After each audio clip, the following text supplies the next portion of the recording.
I call on the representative of Syrian Arab Republic.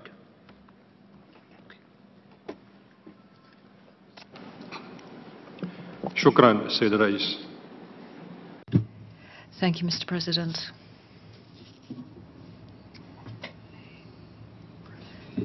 The statements made regarding Winston Churchill, namely that the further back you look, the further forward you can see,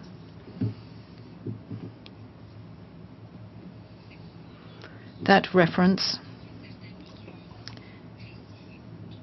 are accurate to some extent. However, the representative of Israel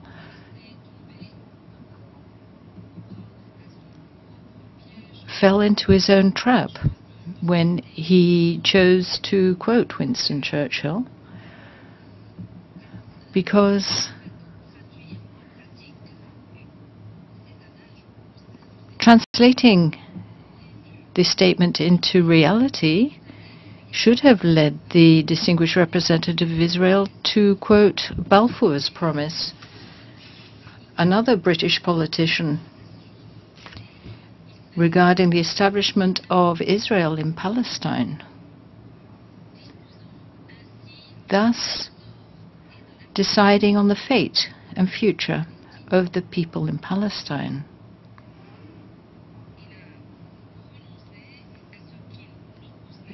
He gave up what he does not. He gave up what was not possessed by people who came from all over the world, and so we cannot attribute blame here. He obeyed or adhered to interests and agendas that serve this Zionist mentality. Thus, this looking back into the past helps us to understand the Israeli culture of terror, a culture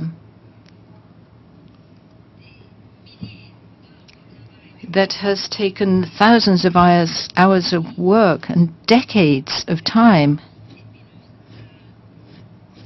This thorny issue has occupied generations of diplomats in this House.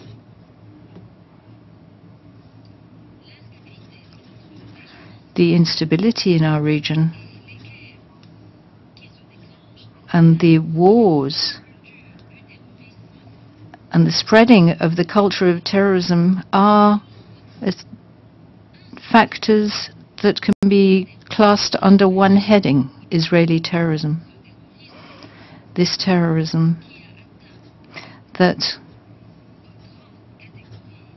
has affected huge sectors of the population of the region and outside the region as a result of the Zionist extremism and rejection of others, the failure to accept others. This does not arise from the cultures of our region. It is totally alien to it. The representative of Israel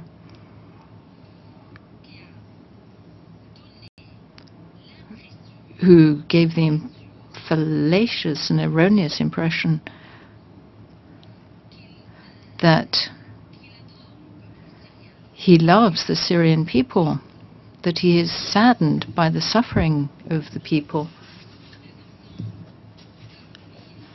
Well, this representative forgets that his country continues to occupy the Syrian Golan since 1967, leaving our population under the yoke of occupation,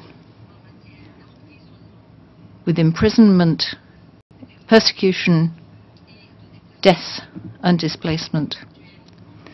Currently in Syria, 500,000 individuals have been displaced from the Syrian Golan who are waiting to return to their homes. In implementation of resolutions of this August House 242, 338, and hundreds of other resolutions adopted by the General Assembly.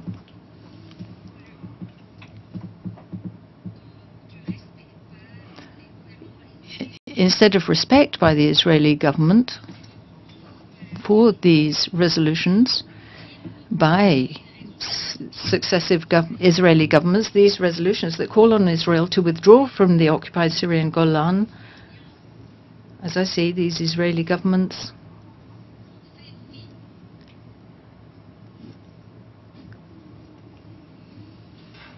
have ignored, trampled international law. And Israel has refused to become involved in the peace process that has been supported by all member states. Ladies and gentlemen, this insolence by Israel within this international organization could not have been perpetuated in this flagrant manner without the support and backing provided by the protectors of Israel, the sponsors of their terrorism and their illegal practices. I will take no more of your time. Thank you, sir. Representative of Lebanon.